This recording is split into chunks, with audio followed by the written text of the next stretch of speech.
El primer problema de la guía nos pide encontrar el sexto término de una sucesión. El primer paso cuando abordamos un problema de sucesiones numéricas o también llamadas progresiones numéricas consiste en averiguar ante qué clase de sucesión estamos, es decir, si estamos frente a una sucesión aritmética o frente a una sucesión geométrica. En este caso, vamos a comenzar realizando la diferencia entre los términos sucesivos. Por ejemplo, la diferencia que existe del segundo término respecto al primero es de 121. Ahora, la diferencia que existe del tercer término respecto al segundo también es de 121. Si continuamos realizando la diferencia en los siguientes dos términos, observamos que la diferencia sigue siendo de 121. Pero al realizar la diferencia entre 5116 y 495, observamos que lo que en un principio parecía una progresión aritmética, en realidad no lo es. Analicemos qué está ocurriendo con cada término de la sucesión. Observa detenidamente qué ocurre con los dígitos externos de cada cifra. Espero hayas identificado el patrón. Esta progresión sigue una ley de formación que va de la siguiente manera. En cada término, el dígito rojo que se encuentra a la derecha corresponde con el siguiente número natural del dígito rojo que se encuentra a la izquierda. Además, el dígito extremo izquierdo del siguiente término corresponde con el mismo número con el que finaliza el término anterior. Por otro lado, el número en azul corresponde con la suma de los dígitos en rojo que se encuentran a los extremos. Por lo tanto, el término faltante se genera de la siguiente forma. Primero, repetimos el último dígito del término anterior, es decir, repetimos el 6. Después, dibujamos el dígito extremo derecho que corresponde con el siguiente número natural del 6, es decir, pondremos un 7. Y por último, pondremos en azul la suma de 6 y 7, que corresponde con el número 13. Y así generamos el término faltante de la progresión. El ejemplo número 2 nos pide hallar el término faltante en la siguiente sucesión. En este caso, el término solicitado no es el último término, sino un término intermedio de la progresión.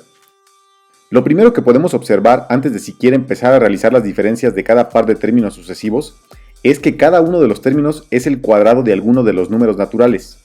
Para ser más precisos, cada uno de los términos corresponde con el cuadrado de los números impares. Por ejemplo, el 1 lo podríamos expresar como 1 al cuadrado, que viene siendo lo mismo que 1. El 9 corresponde con el número 3 elevado al cuadrado. El 25 es el número 5 elevado al cuadrado. Y el 49 corresponde con el número 7 elevado al cuadrado. Continuando con la secuencia, podemos deducir que el 121 corresponderá con el 11 elevado al cuadrado y el 169 con el 13 elevado al cuadrado. Es evidente que el número que está faltando en la secuencia será 9 elevado al cuadrado, lo que a su vez corresponderá con el número 81. Así que el término faltante en la sucesión será el número 81. El tercer problema nos pide encontrar el par de términos que completan la sucesión. Para poderla analizar más fácilmente, empecemos despejando pi, con lo cual obtendríamos la siguiente expresión. Ahora es mucho más simple calcular la diferencia entre los primeros dos términos, que en este caso corresponde con un medio. Podríamos suponer que estamos ante una sucesión aritmética de razón un medio, es decir, que la diferencia entre cualquiera de dos términos adyacentes es la misma y corresponde con el valor de un medio. Por lo tanto, vamos a sumar un medio al segundo término de la sucesión, con lo cual obtendremos el valor de 2. Si al sumarle un medio al tercer término de la sucesión resulta que obtenemos el cuarto término, entonces nuestra suposición inicial habrá sido correcta. Es evidente que si al 2 le sumamos un medio, el resultado será 5 medios. Así que esta progresión corresponde con una sucesión aritmética de razón un medio, y por lo tanto, para calcular el segundo término que estamos buscando, solo habrá que sumarle un medio a 5 medios, con lo cual obtendremos un 3. Evidentemente, tanto el 2 como el 3 no son la respuesta a la pregunta, ya que inicialmente factorizamos a pi. Así que multiplicando ambos términos por pi, obtendremos los valores que estábamos buscando, los cuales corresponden con 2pi y 3pi respectivamente.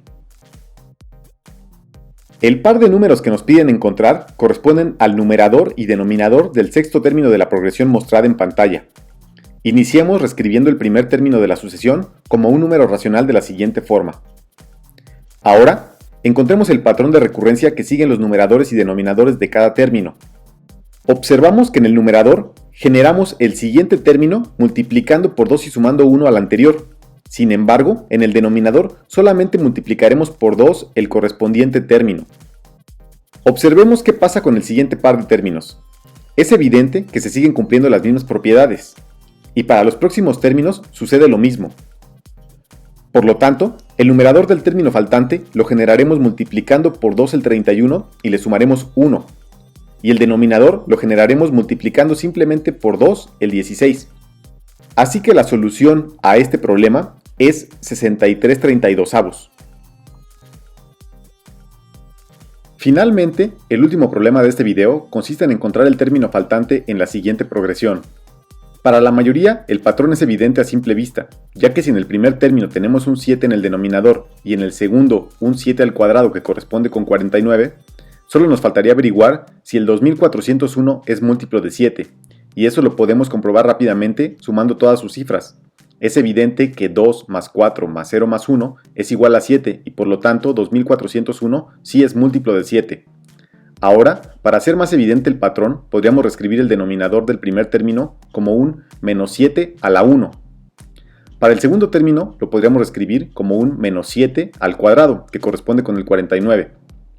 Utilizando nuestra intuición, supondremos que los siguientes denominadores los podremos reescribir de la siguiente forma. Así que para avanzar en la búsqueda de la solución, hagamos el desarrollo de menos 7 al cubo.